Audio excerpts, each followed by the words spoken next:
السلام علیکم ورحمۃ اللہ۔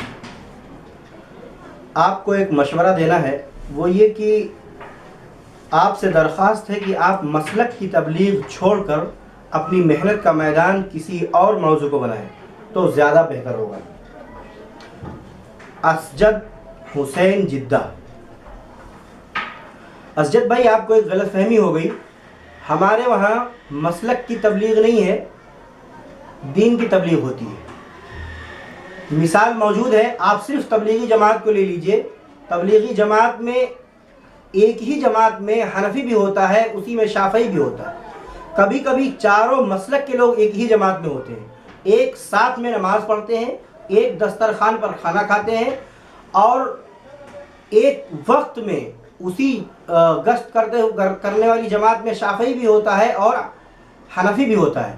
ایک بے نمازی کو نماز کی دعوت دیتے ہیں تو حنفی اگر دعوت دیتا ہے تو یہ نہیں کہتا کہ تم نے رفع دین چھوڑ کے نماز پڑھنا ہے، رفع دین ترک کر کے نماز پڑھنا ہے۔ اور اسی بے نمازی کو جب شافعی نماز کی دعوت دیتا ہے تو یہ نہیں کہتا ہے کہ تمہیں رفع دین کر کے نماز پڑھنا ہے۔ جبکہ ہونا یہ چاہیے تھا کہ جب ایک حنفی بے نمازی کو دعوت دے تو وہ کہے کہ تم کو رفع دین ترک کر کے نماز پڑھنا ہے۔ جب شافعی نماز کی دعوت دے تو وہ کہے کہ تم کو رفع دین کر کے نماز پڑھنا ہے، کیونکہ مسلک یہی ہے۔ امام شافعی رحمۃ اللہ علیہ کا مسلک رفع دین کر کے نماز پڑھنا، امام ابو حنیفہ رحمۃ اللہ علیہ کا مسلک رفع دین چھوڑ کے نماز پڑھنا، ترک کر کے نماز پڑھنا۔ ان کے وہاں رفع دین کر کے نماز پڑھنا سنت ہے، اور حنفیہ کے وہاں نماز میں رفع دین ترک کرنا سنت ہے۔ دونوں اپنے مسلک کی تبلیغ نہیں کرتے، بلکہ بے نمازی کو نماز کی تبلیغ کرتے ہیں اور بے نمازی کی تردید کرتے ہیں، لیکن مسلک کی تبلیغ نہیں کرتے۔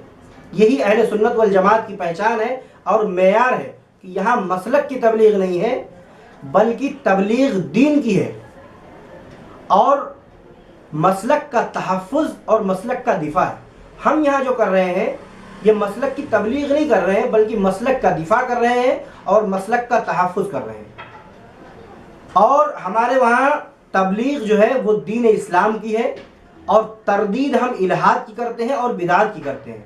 مجھے نہیں معلوم کہ آپ الہادی ہیں یا بدعتی ہیں یا اہل سنت والجماعت میں سے ہیں، لیکن ہم یہ اس بات کو واضح کر دینا چاہتے ہیں کہ ہم جو ہے الہاد کی تردید کرتے ہیں اور بدعت کی تردید کرتے ہیں اور دین کی تبلیغ کرتے ہیں، مسلک کی تبلیغ نہیں کرتے۔